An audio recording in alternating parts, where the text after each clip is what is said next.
Good morning, guys. Welcome to Pandu English Academy. I am Bhagirath Godara with a new video that is for English grammar. Today we learn use of have. Has have in different form. Just as we have learned use of is, am, are, was, were in three format. Sam is here with the has and have. So we today learn about it. तो मेरी video में बने रहिए, video के last तक इसे देखें, subscribe करें, लाइक करें। अभी देखते हैं use of has and have actually has और हैव की जो वर्ब है उसमें हैव जो वर्ब है वो ओरिजिनल वर्ब है। डिक्शनरी में देखा जाए, in this dictionary have is not found. Has नाम की डिक्शनरी में वर्ब भी नहीं होती। हैज जो है वो हैव से बनी हुई है। जैसे डू से डज बनता है वैसे हैव से हैज बनता है। एक्चुअल जो मेन वर्ब है वो हैव है। हैव से सेकंड फॉर्म हेड बनती है, थर्ड फॉर्म भी हेड बनती है और इसकी फिफ्थ फॉर्म जो हैज बनती है, इसकी फोर्थ फॉर्म हैविंग बनती है। तो एक्चुअल जो बेस फॉर्म है वो हैव है। तो हैव का मोस्टली यूज जो तीन पैटर्न में होता है। जैसे कि हमने पहले इज, एम, आर, वॉज, वर को पढ़ा था, उनका भी यूज तीन पैटर्न में हो रहा था। सेम थिंग इज हियर, इनका यूज भी थ्री पैटर्न में होगा। वो कौन कौन से पैटर्न होंगे वो देखें। जिन लोगों ने, जिन बच्चों ने जो वीडियो देख रहे हैं उन्होंने मेरे इज़म और वोज़ के बेसिक पैटर्न के सेंटेंस नहीं सीखे हैं, तो उनसे निवेदन है कि वो पहले उन वीडियो को देखें ताकि उनको ये वीडियो बेटर समझ में आ सके। उनका लिंक मैंने डिस्क्रिप्शन में दिया है, ऊपर यहाँ आई जहाँ बटन लगा हुआ है वहाँ भी उसका लिंक दिया हुआ है। वहाँ से आप उस चैनल पे जा सकते हैं, पेज पे जा सकते हैं, वहाँ से वीडियो देख सकते हैं। वो वीडियो देखने से ही आपको ये समझ में आएंगे। अब हम पढ़ते हैं हैज़ और हैव के बारे में। इसको ध्यान से पढ़ें। Have is used in three pattern. Have जहां हो गया इसका मतलब वहां हैज भी होगा, हैड भी होगा। ये सेम ही पैटर्न हैज के लिए होगा। हैव इसलिए कहा जा रहा है क्योंकि इसमें जो ओरिजिनल वर्ब है, जो बेस फॉर्म इन सब में वो है। हैव से ही हैज बनता है और हैज से ही हैड बनता है। नहीं तो हैज नाम की मेन वर्ब अगर आप डिक्शनरी में सर्च करें तो है ही नहीं, क्योंकि हैज ओरिजिनल वर्ब नहीं है। हैज तो बनती है, गो से गोस बनी। अब डिक्शनरी में गोस तो मिलती नहीं है, गो मिलेगी, है ना। वैसे हैव मिलती है, हैज नहीं मिलती। यहाँ देखें, आई हैव ए लैपटॉप, ये एक अलग पैटर्न है, इसको डिस्क्रिप्टिव सेंटेंस ही कहते हैं। I have a laptop. यहाँ देखें, हैज हैव के जस्ट बाद में जो आया है वो ऑब्जेक्ट आ गया। जब भी हैज हैव के जस्ट बाद में ऑब्जेक्ट आई, क्या आए, ऑब्जेक्ट आई, तो वो डिस्क्रिप्टिव पैटर्न कहलाता है। मैंने डिस्क्रिप्टिव के बारे में पहले आपको बताया है, बार बार शायद नहीं बताना पड़े। वो डिस्क्रिप्टिव पैटर्न कहलाता है क्योंकि ये डिस्क्राइब कर रहा है। आई हैव अ लैपटॉप, मेरे पास एक लैपटॉप है, सिर्फ इतना ही बता रहा है, इससे तो कुछ नहीं बता रहा। इसमें काम की होने की कोई भावना नहीं है। हैव जब मेन वर्ब के रूप में यूज होती है, अभी यहाँ हैव जो है वो मेन वर्ब है। क्यों? क्योंकि मेन वर्ब सेंटेंस की यूनिट होती है। मतलब मेन वर्ब के बिना सेंटेंस बन ही नहीं सकता। यदि हम इसको हेल्पिंग वर्ब बना देंगे तो अलग से मेन वर्ब आएगी, जबकि ये तो खुद मेन वर्ब बन गई। तो हैज और हैव का यूज दो रूप में होता है। यहाँ नीचे वाले सेंटेंस में देखें, यहाँ हैव और देखो दोनों आए हुए हैं। हैव इनवाइटेड आया हुआ है, यहाँ हैव हेल्पिंग वर्ब है और ये इनवाइटेड मेन वर्ब है, जबकि यहाँ हेल्प अपने आप में हेल्पिंग वर्ब है, मेन वर्ब है। तो जब ऐसा होता है, जो ऊपर वाला पैटर्न जो आता है तो डिस्क्रिप्टिव पैटर्न कहलाता है। इसके अंदर हैव जो होती है वो मेन वर्ब का रोल प्ले करती है। और जब भी मेन वर्ब आती है उसके बाद में ऑब्जेक्ट हमेशा आता है, जो कोई किसी भी तरह का सेंटेंस क्यों न हो। तो यहाँ फर्स्ट पैटर्न है हैज हैव का मेन वर्ब के रूप में यूज होना। जब मैंने हैव कह दिया इट मींस वहां हैज भी होगा, हैव भी होगा और हेड भी होगा। देख लें, सुनील हैज टू फ्रेंड्स, यहाँ हैज है और जब हैज है हेड। हैज और हैव का यूज तो प्रेजेंट टेंस में होता है, हेड का पास्ट में होता है। अगर इनका यूज मेन वर्ब ग्रुप में होता है तो इनका मतलब रखना या होना, हम कह सकते मालिकपन, ओनरशिप की भावना देता है ये। I have a laptop means मैं दो लैपटॉप का मालिक हूँ। आई हैव फ्रेंड्स, मेरे फ्रेंड्स है, मैं रखता हूँ, है ना। इस तरह की फीलिंग जो रिलेशन शो करता है। टू फ्रेंड्स मेरे हैं, लैपटॉप मेरा है, गाड़ी मेरी, आई हैव गाड़ी, I have a car, I have bungalow, है ना? इस तरह की जो फीलिंग जो है वो क्या कहलाती है? ओनरशिप की फीलिंग दिखाती है। जब भी हैज़ और हैव का यूज़ मेन वर्ब के रूप में होता है, तो ओनरशिप शो करती है। जैसे अमन हैज़ ए बंगलो इन मुंबई, तो यहाँ हैज़ आया है। देखो हैज़ और हैव का अर्थ समझे होंगे। जब सब्जेक्ट सिंगुलर हो तब तो हैज़ आता है और जब सब्जेक्ट प्लूरल हो तो हैव आता है। बाकी हम इनको आगे इसके जस्ट बाद में इनको डिटेल से पढ़ेंगे। एक बार यहाँ इंट्रोडक्शन दिया जा रहा है। दोबारा नेक्स्ट टाइप जो होगा वो हैज़ और हैव का यूज़ हेल्पिंग वर्ब के रूप में होगा। जब हैज़ और हैव हेल्पिंग वर्ब के रूप में आते हैं तो बहुत ध्यान से सुने। यदि हैव, हैज़, हैड तीनों हेल्पिंग रूप के रूप में आ जाए तो इनके बाद में मेन वर्ब हमेशा थर्ड फॉर्म में ही आती है। इस बात का हमेशा ध्यान रखें। ऐसा कभी हो ही नहीं सकता। चाहे आप कहीं भी जाकर पढ़ें, चाहे आप अमेरिका में पढ़ें या इराक में पढ़ें या पाकिस्तान में पढ़ें या इंडिया में पढ़ें, हैज़ हैव आ गई तो वर्ब की थर्ड फॉर्म आएगी।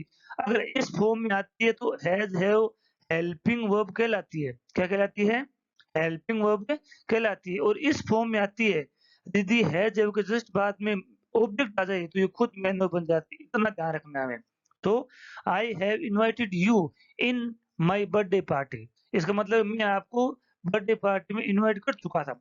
यदि ये हैज़ हैव के बाद में थर्ड फॉर्म आई तो इनका मीनिंग क्या होता है?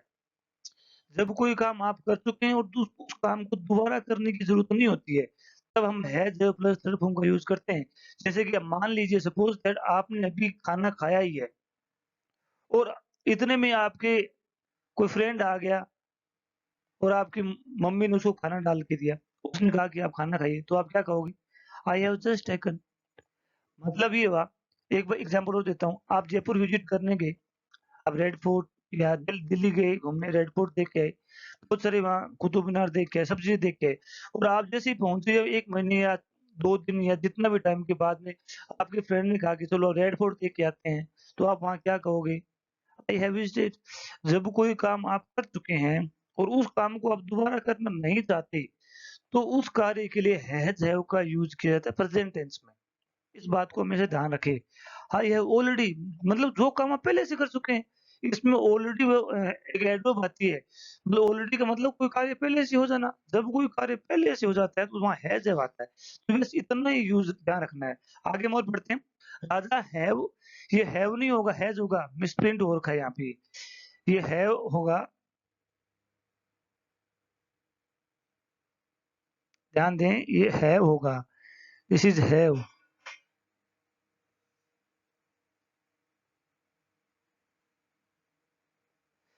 सो क्या होगा? Raja has written a letter to me, Raja मुझे एक पत्र लिख चुका है। मतलब मुझे दोबारा पत्र लिखने की जरूरत नहीं, इस हमें इंटरप्रिटेशन देना है। तो हमने 2 पैटर्न सीखा, हैज़ हैव के बाद में ऑब्जेक्ट, हैज़ हैव के बाद में थर्ड फॉर्म। अब एक हो रहा है टू शो कंपल्सन। जब भी कोई कंपल्सन शो करनी हो, कंपल्सन जो आप काम करना नहीं चाहते लेकिन आपको मजबूरीवश करना पड़ता है ना? तो उसको बोलते हैं कंपल्सन। कंपल्सन प्रेजेंट का भी हो सकता है, पास्ट का भी हो सकता है, फ्यूचर का भी हो सकता है। जैसे आप कह दो, जैसे सेंटेंस लिखा है, Raman have to take medicine, have to take tea in the morning. यहाँ पे मिस एरर आया है, ये हैज होगा, मिसप्रिंट हो रखा है फिर यहाँ से।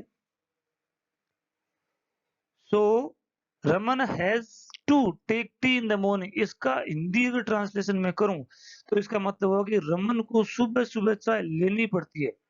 ये कंपल्सन है, लेनी पड़ती है। यदि हैज हैव हैड, हैड तो पास्ट में चला जाएगा।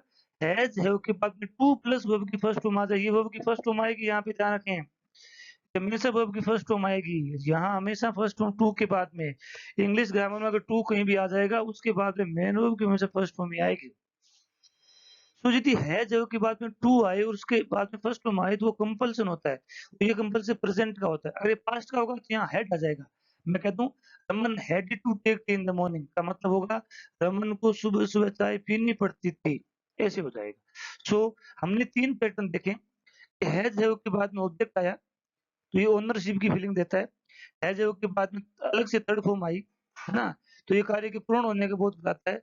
हैज है के बाद में two plus first form I तो ये कंपल्सन का बोध कराता है। तो ये 3 पैटर्न है। आज हम ऊपर वाले 2 पैटर्न पढ़ेंगे। ये नीचे वाला लास्ट वाला पैटर्न हम अलग से एक वीडियो में पढ़ेंगे, इसको मैं आपको अलग से समझाऊँगा।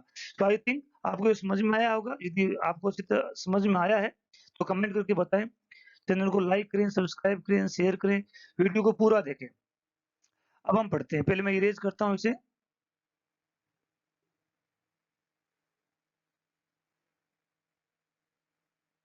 यस, अब हम पढ़ते हैं हैज़ वर्ब का यूज़ मैन वर्ब के रूप में। मैंने आपको बताया था कि हैज़ वर्ब का यूज़ जो मैन वर्ब के रूप में होता है, और जब ये मैन वर्ब के रूप में होता है, इसको याद कैसे रखना है? मैन वर्ब जब भी आएगी तो उसके बाद में ऑब्जेक्ट आएगा, कोई भी सेंटेंस की। चाहे आप हैज़ वर्ब को हेल्पिंग वर्ब यूज़ कर लो, हेल्पिंग वर्ब के बाद मैन वर्ब आएगी और मैन वर्ब के बाद में ऑब्जेक्ट आएगा। मैन वर्ब का मतलब है उसके बाद में ऑब्जेक्ट ही आएगा, और जब हैज़ अगर मैन वर्ब के रूप में है, तो इनके बाद में ऑब्जेक्ट ही होगा। पढ़ते हैं हम आगे। जैसे इसका पैटर्न क्या होगा? Subject has, have plus object, इनके बाद में ऑब्जेक्ट आता है। Has as a man verb play करेगी।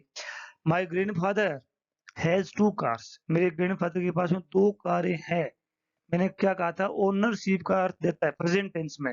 आगे मैं कह दूं Aditya and Aman have books, उनके पास बुक्स है, वो रखते हैं। आई हैव फीवर, आप कह सकते हैं I have headache, I have pain, ना कुछ भी कह सकते हैं जो जो आप जिससे आप सफर कर रहे हैं, है ना? तो वहाँ हैज हैव का यूज है। यस, अब हम सेंटेंस पढ़ते हैं। Aman has my phone, we have some sweets here, I have 2 farm houses, ये सब ओनरशिप के अर्थ देते हैं। सब सब इनसे ओनरशिप, मालिकाना हक की बात होती है। अब हम इसके बारे में पढ़ते हैं, यदि इनसे नेगेटिव सेंटेंस बनाना पड़े, जैसे मेरे पास फ़ोन नहीं है, तो हम क्या करेंगे? है ना? तो नेगेटिव सेंटेंस बनाने के लिए जब भी हैव आएगा, तो हमें उसकी जगह लिखना है डू। क्या लिखना है? डू। और जब भी हैव आएगा तो डू लिखना है, और हैज़ आए तो डज़ लिखना है, और बाकी यही हो जाएगा। ध्यान दें, अभी देखें। हैव आ जाएगा तो हमें डू, और हैज़ है तो डज़, लेकिन ये ध्यान रखना है दोनों में आएगा लास्ट में हैव ही। डज़ आ गया तो ही हैव आएगा, डू आ गया तो ही हैव आएगा। इस बात को विशेष ध्यान रखना है। जैसे सेंटेंस है I don't have a laptop, I don't have a laptop का मतलब मेरे पास लैपटॉप नहीं है। ये इसका पॉजिटिव सेंटेंस था आई हैव अ लैपटॉप, है ना? वी डोंट हैव कार, हमारे पास कार नहीं है, या हम कार नहीं रखते हैं, ऐसे कह सकते हैं। राजेश डजंट हैव, यहाँ पे हैव ही आया, ध्यान दें। तो इसको विशेष तरीके से देखें, हैव ही आया है। Any friend, Aman does not have a book, यहाँ हैव ही आएगा, डज आ गया तो भी आएगा, क्योंकि डू डज के साथ में मेन वर्ब की फर्स्ट फॉर्म आती है। तो फर्स्ट फॉर्म तो क्या है? हैज है, हैव है, हैज तो फर्स्ट फॉर्म है, तो हैव आएगी हमेशा। Jyoti doesn't have a piano, they don't have any problems. तो इस तरह से इनका नेगेटिव यूज होगा, ध्यान दें। इन सभी सेंटेंसेस को आप अभी मुझे कमेंट में इनको पॉजिटिव में कन्वर्ट करके भेजें। जैसे आई हैव ए लैपटॉप के अर्थ में। अब मैं अभी वेट कर रहा हूँ। हाँ, वन बाय वन सेंटेंस भेजते रहे, मैं वेट कर रहा हूँ, देखता हूँ आप भेजते हो क्या। यस, हाँ, आने शुरू हो गए हैं। हाँ, यस, शाबाश, good, very good, send me. Yes, काफी लोगों के आ रहे हैं। Yes, okay. हाँ, काफ़ी लोगों को समझ में आया है। बाकी मुझे आप कमेंट वीडियो देखते समय बाद में करके दिखाते रहें। हम आगे बढ़ते हैं। So Ravi has birthday today, Ravi का आज जन्मदिन है ना? अब इसका अर्थ हम कई वैरायटी ऑफ सेंटेंसेस में कर सकते हैं, तो ये हमें समझना है। सो आगे they have a YouTube channel, they have a YouTube channel, उनका यूट्यूब चैनल भी है। तो इस तरह से इनका हम यूज़ कर सकते हैं। अभी हमने पढ़ा कि इनका यूज़ इंटरोगेटिव सेंटेंस नेगेटिव में होता है, लेकिन इनका यूज़ जो है वो इंटरोगेटिव में भी होता है। इसको भी देखें, इंटरोगेटिव सेंटेंस में इसका यूज़ होता है। जैसे नेगेटिव में हो रहा था वैसे इंटरोगेटिव में। मीनिंग सेम ही रहेगा यहाँ पर भी। अगर डू हैव आएगा तो डू करना है, हैज़ आएगा तो डज़ करना है ना? और जब भी इंटरोगेटिव होता है इसका मतलब हेल्पिंग वर्ब पहले आती है। तो क्योंकि यहाँ डू डज़ हेल्पिंग वर्ब है, हैव तो मेन वर्ब ग्रुप में आई है, तो डू डज़ बन गई। तो do you have a laptop? Does he have any book? Do boys have football? क्या लड़कों के पास फुटबॉल है? डज़ रवि नॉट हैव, यहाँ नोट भी लगा सकते हैं, देखें। Does Ravi not have any pencil? क्या रवि के पास कोई पेंसिल नहीं है? Does Kamal have any friend? Do you have A mobile phone? इस तरह से हम बना सकते हैं। इनका आप मुझे अफर्मेटिव पॉजिटिव सेंटेंस और नेगेटिव दोनों बना करके बताएं। इनका अभी मैं वेट कर रहा हूँ आपका, अभी मैं रनिंग वीडियो में चेक करूंगा। आप मुझे इनके ऊपर वाले 3 सेंटेंस का अभी बना करके शो करें। पहले आप मुझे इसका पॉजिटिव सेंटेंस बना दें, फिर इसका नेगेटिव बनाएं। अभी बनाएं, शाबाश, कंटिन्यू, बनाते रहें। हाँ, वीडियो, हाँ, कमेंट भेजते रहें, मैं देख रहा हूँ आपके कमेंट। हाँ, काफी कमेंट आने लग गए हैं। Yes, continue. यूट्यूब पे कमेंट करें, व्हाट्सएप ग्रुप में नहीं, यूट्यूब पे करें। यस, करते जाएं। शाबाश, काफी लोगों के सही आ रहे हैं। यस, हाँ, शाबाश, वेरी गुड। अब मैं आपको बताता हूँ। पहले वाले का do you have a laptop का सीधा हो जाएगा you have a laptop. Negative बनाएंगे तो you don't have laptop. Second वाले का he has a book. Any any हमेशा नेगेटिव सेंटेंस में आता है। यदि इसको पॉजिटिव बनाएंगे तो ए बन जाएगा या सम बन जाएगा। तो अनिल हैज हो जाएगा, हैव नहीं होगा। Anil has a book. तो डू बॉयज हैव फुटबॉल, तो क्या बन जाएगा? बॉयज हैव फुटबॉल बन जाएगा। इस तरह से बाकी सेंटेंस भी यहाँ पे कन्वर्ट करें। नेक्स्ट वाला पार्ट देखते हैं हम। ये हमने हैज और हैव को मेन वर्ब के रूप में पढ़ा है। अब हम हैज और हैव को हेल्पिंग वर्ब के रूप में पढ़ेंगे। तो इसका पैटर्न क्या होता है, पहले ये पढ़े। जब हैज और हैव हेल्पिंग वर्ब के रूप में आता है तो इनके साथ हमेशा थर्ड फॉर्म आती है। ये सिर्फ इसी वीडियो के लिए नहीं है, आप दुनिया के किसी भी कोने में जाके पढ़ लीजिए। यदि हैज और हैव हेल्पिंग वर्ब ग्रुप में आई है तो इनके साथ में मेन वर्ब की थर्ड फॉर्म ही आएगी और आ ही नहीं सकती, तभी सेंटेंस सही होगा। तो ये गांठ बांध के रखें। हैज हैव का यूज 3 फॉर्म में होगा। हैज हैव का यूज मेन वर्ब के रूप में, हैज और हेल्पिंग वर्ब ग्रुप में। जब हैज और हैव हेल्पिंग वर्ब ग्रुप में आती है तो इनके साथ मेन वर्ब की थर्ड फॉर्म ही आएगी और कोई नहीं आ सकती। इस बात को हमेशा ध्यान में रखें, कहीं भी पढ़े जाए आप। Next, I have taken tea before. मैं पहले ही साल ले चुका हूँ, मैंने आपको बताया था। जब भी हैज और हैव का यूज हम करते हैं इसका मतलब ये होता है कि मैं ये काम पहले कर चुका हूँ, है ना? जैसे और सेंटेंस भी आएंगे। Ravi has already called me. Ravi मुझे पहले बुला चुका है, मतलब वो मुझे बुला चुका है ना? दोबारा बुलाने की जरूरत कहाँ है? Aman has not invited me yet. Aman ने मुझे अभी तक नहीं इनवाइट किया है। ऐसे हो जाएगा। Then Anita and Sudhir have submitted the project. वो अपने प्रोजेक्ट सबमिट करवा चुके हैं, मतलब ये काम उन्होंने पहले कर लिया तो दोबारा करने की जरूरत नहीं है। I think you are getting something. आप समझ भी रहे होंगे, अर्थ को जान रहे होंगे, है ना? तो इस तरह से और सेंटेंस बनाएं, मुझे भी सेंटेंस बना करके भेजते रहें, मैं चेक करता रहूंगा साथ साथ में। नेक्स्ट है, I have visited the Taj Mahal. मैं ताजमहल विजिट कर चुका हूँ। इस सेंटेंस का प्रयोग उस समय ही करना है जब कोई आप पहले से काम कर चुके हैं और उस काम को आप करना नहीं चाहते क्योंकि वो चीज आपको आती है। जैसे कि मान लीजिए आप 6th क्लास में पढ़ते हैं, है ना? और आपके फादर आपको कहते हैं कि मैं आपको 6th क्लास की किताब ला दूं क्या? जबकि आप 7th में 6th क्लास पढ़ चुके हैं, आप इस साल 7th में आ गए हैं और आपके फादर कहते हैं कि मैं आपको 6th की बुक ला दूंगा, आप क्या कहोगे? I have passed. क्यों ला दोगे मुझे? मैं लास्ट ईयर तो पढ़ रहा था, है ना? तो क्यों ऐसा क्यों कह रहे हैं आप? क्योंकि ये काम आप पहले से कर चुके हैं। जो काम आप पहले से कर चुके हैं और जिस काम को आप दोबारा करना नहीं चाहते, दोबारा दोबारा करना अनावश्यक समझते हैं, उस समय has, have plus third form का यूज़ किया जाता है। इस बात को दिमाग में रखना बहुत ज़रूरी है, इस तरह के सेंटेंसेस में। आगे हम और पढ़ते हैं। Ravi has not informed me. Ravi ने मुझे अभी तक इन्फॉर्म नहीं किया है। Rajesh and Sunil have won the race. ये रेस जीत चुके हैं, है ना? इस तरह से। अब इंटरोगेटिव, इसके भी इंटरोगेटिव होते हैं और इनके नेगेटिव भी होते हैं। क्यों किसके? यदि हैज और हैव हेल्पिंग रूप में आए, इससे पहले वाला जो हमने पढ़ा था वहाँ हैज और हैव मेन वर्ब के रूप में था। यदि हैज और हैव हेल्पिंग रूप में आए तो क्या होगा? तो ये इनका इंटरोगेटिव बनेगा। हैज और हैव कुछ हेल्पिंग मतलब पहले आ जाएगी, have you been to England. इस तरह के सेंटेंस का मतलब होता है यहाँ बीन थर्ड फॉर्म है। इसका मतलब क्या? Have you been to England का मतलब क्या आप इंग्लैंड जा चुके हैं? इंग्लैंड रह चुके हैं। बीन का मतलब आपने वहां समय बिताया है। Has Raman written a letter. क्या रमन पत्र लिख चुका है? Have they finish the project. क्या वो अपना प्रोजेक्ट फिनिश कर चुके हैं? Has Sunil sold his car. क्या सुनील अपनी कार बेच चुका है? Has Rohit called police. क्या रोहित पुलिस को बुला चुका है या कॉल कर चुका है ना? तो ये इनका इंटरोगेटिव है ना? इंटरोगेटिव जब भी होगा तो हेल्पिंग वर्ब पहले आ जाएगी, ध्यान रखना। इंटरोगेटिव इंग्लिश में सेंटेंस को इंटरोगेटिव बनाने का मतलब है कि हेल्पिंग वर्ब पहले रखो, बाकी सेम टू सेम रहेगा। अब आप क्या करेंगे, इनका नेगेटिव बनाएँगे। इन सेंटेंस का नेगेटिव बनाएँ अभी। ऊपर वाले 2 सेंटेंस का नेगेटिव बना करके मुझे अभी भेजें। मैं यूट्यूब के कमेंट में चेक कर रहा हूँ। अभी भेजना शुरू कर देंगे। या शाबाश! फिर मैं बताऊँगा क्या होता है। Yes, time start.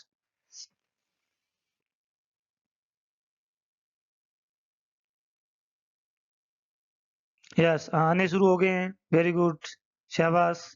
2 सेंटेंस हैं, जल्दी बना के भेजते हैं। Very good, continue, continue. देखते हैं पहले 10 कौन भेजते हैं। फर्स्ट 10 वालों के मैं नाम लूँगा। शाबाश रोहित, शाबाश मदन, वेरी गुड अमन, शारदा, ज्योति, राकेश, पी पुरोहित, वेरी गुड, शाबाश। अब मैं एक पहले वाला बता देता हूँ। पहली वाले को अगर नेगेटिव बनाया जाए तो क्या होगा? You haven't been to England. You haven't been to England, क्योंकि हैव हेल्पिंग वर्ब है और हेल्पिंग वर्ब के साथ में नोट आता है, के बाद नोट आता है। सेकंड वाले बताता हूँ, समवन हैजंट या has not written a letter, है ना? बाकी आप और भी बना सकते हैं, और बना करके मुझे यूट्यूब के कमेंट बॉक्स में भेजें, हम आगे पढ़ेंगे। यस, अब मैंने वहाँ ये अलग से आपको नेगेटिव नहीं बढ़ाया, क्योंकि नेगेटिव यही बन जाता है, I haven't gone to market, मैं मार्केट गया ही नहीं था। आप इन सभी का नेगेटिव बना करके मुझे और बताएँ, कमेंट में भेजते रहें। Then Jagdish has a not bought a car, Jagdish ने कार नहीं खरीदी है, नहीं खरीदी है। So in this way we can prepare some sentences। आज हमने हैज़ का यूज़ जो पढ़ा है, जो कभी हेल्पिंग रूप के रूप में आता है और कभी मेन वर्ब के रूप में आता है। और एक और यूज़ है वो हम आज नहीं पढ़ेंगे, पहले मैं आपको बेसिक क्लियर कराने के बाद में उसको पढ़ाऊँगा, लेकिन इन दोनों को समझें। हैव के बारे में बिल्कुल भी कन्फ्यूज़ नहीं हो। हैव का यूज़ 3 रूप में होगा और उनका तीनों का अपना-अपना अलग है। यदि हैव का यूज़ जो है हेल्पिंग वर्ब और मेन वर्ब, हैव आ गया इसका मतलब हैज़ और हैड तीनों हैं। हैव मैं इसलिए बोल रहा हूँ क्योंकि हैव बेस फॉर्म है ना? क्योंकि हैव का यूज़ सिंगुलर में हो जाएगा, हैव का यूज़ प्लूरल में हो जाएगा और हैड का पास्ट में हो जाएगा, तो हमें अलग से ध्यान रखना पड़ेगा। हैव का यूज़ यदि मैन वर्ब के रूप में होता है, तो उसका मतलब ओनरशिप शो करता है और इनके बाद में ऑब्जेक्ट आता है। मैन वर्ब जब भी आएगी उसके बाद में ऑब्जेक्ट आएगा। अब हैज़ हैव का यूज़ हेल्पिंग वर्ब रूप में होता है, जब भी हेल्पिंग वर्ब के रूप में होता है तो इनके बाद में अलग से मैन वर्ब आएगी, वो मैन वर्ब हमेशा थर्ड फॉर्म में होगी, कभी भी फर्स्ट फॉर्म में हो ही नहीं सकती। ये दिमाग में बात को बिठान के रखें अपने साथ में। कभी ऐसा हो ही नहीं सकता कि कभी हैज़ के साथ में फर्स्ट फॉर्म आ गई, कभी आईएनजी आ गई, ऐसा नहीं होगा, कभी नहीं होगा। इसका ये सिस्टम है। है जब आ गई, मैन वर्ब आ रही है थर्ड फॉर्म, अदरवाइज़ ऑब्जेक्ट आएगा। एक पैटर्न और है जिसमें 2 प्लस फर्स्ट फॉर्म आती है, वो कंपल्सन शो करती है, उसका हम आगे से अलग से अध्ययन करेंगे। So I have explained each and everything very clearly. I think you understood this. यदि आपको वीडियो अच्छा लगा है तो कमेंट करें, लाइक करें, शेयर करें, अपने फ्रेंड्स से फॉलो करवाएँ और thanks for watching. We will meet in the next video.